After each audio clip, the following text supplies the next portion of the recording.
Bé, bon dia a tothom, gràcies per haver-nos convidat. Amb en Lluís, que està en el campus Manresa, intentarem fer el resum i aquesta panoràmica de les activitats que hem fet a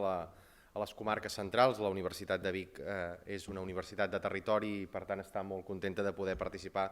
en el desenvolupament territorial com una de les seves principals missions i com un dels principals objectius. Vam començar el 26 d'abril de 2018 amb una sessió del Píxel al Plat, llavors vàrem tenir una sessió d'innovació empresarial, en vàrem tenir una Manresa vinculada a la simulació, que és una metodologia d'aprenentatge que en el campus Manresa treballen de manera molt reeixida.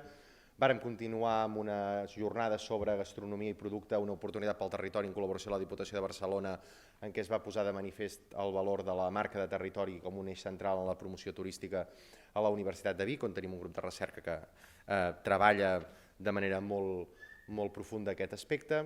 Vàrem continuar també amb una activitat també portada per un altre grup de recerca vinculada a la creació de rutes literàries i gastronòmiques.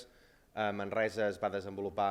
la sessió de la cuina de plantes silvestres. Finalment, també en el marc de la universitat vàrem tenir el programa d'activitats transversals de la UBIC-UCC i vàrem acabar amb la famosa taula rodona que el doctor Rubiralta comentava a l'inici de les seves intervencions sobre els 3 cuiners estrelles Michelin, parlant no tant de cuina sinó d'empresa, un aspecte que realment a nosaltres ens va donar molt a reflexionar i que ens va poder plantejar molts reptes de futur. També destacar l'activitat transversal de la UBIC-UCC, que és una activitat que està al voltant d'un programa que dura un mes de duració, en el qual els diferents campus, les diferents facultats, les diferents càtedres poden organitzar activitats d'una temàtica concreta i totes elles s'organitzen a través d'un paraigües. En aquest cas, l'activitat d'enguany va ser, evidentment, cuina, salut i sostenibilitat i, per tant, es va poder reflexionar al marc de diverses activitats, potser n'hi havia una vintena, sobre la importància de l'alimentació equilibrada en les diverses etapes de la vida i, sobretot, posar de manifest que la nostra alimentació determina el nostre model de vida i per tant, que el que ha de fer és evitar aquesta contraposició errònia entre creativitat i tradició, sinó que el que ha de plantejar és sempre un relat evolutiu de la cuina i de la manera com s'ha enfocat. Parlar d'aquesta jornada del cuiner a l'empresari, una jornada que va comptar amb la presència de Nando Jubany, Paco Pérez i Carles Gaig, i aquí vàrem poder veure clarament com aquests grans xefs que han entrat en el món de les estrelles Michelin el que fan és evolucionar també el seu model de negoci i plantejar tota una sèrie de holdings empresarials que els hi permeten al final sostenir el procés creatiu que suposa un restaurant d'estrella Michelin.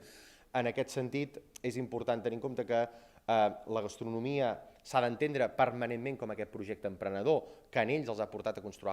construir holdings, a posar en marxa holdings, però que a la vegada pot suposar un projecte emprenedor des de l'inici en el moment en què obrim el primer restaurant, i que, sobretot, malgrat la creació de holdings, hi ha una sèrie de valors que en el món de la gastronomia no s'han de deixar perdre mai, com és el fet de donar forma cohesionada a l'equip que treballa amb tu, malgrat que puguis tenir 200 treballadors repartits per tot el món, hi ha d'haver aquest sentiment de família que ens permeti millorar i permanentment posar en valor el talent de la nostra organització. Sobretot aquest talent se l'ha de deixar créixer i, per tant, deixar créixer els col·laboradors és part de l'èxit del negoci i també, evidentment, això s'ha de poder compaginar amb mantenir permanentment l'esperit crític i l'esperit detallista que suposa tenir un restaurant d'alta gastronomia. I crec que això va ser una gran cloenda per les activitats de la Catalunya Central perquè ens va poder posar de manifest de manera transversal els grans eixos que havíem anat treballant. Moltes gràcies.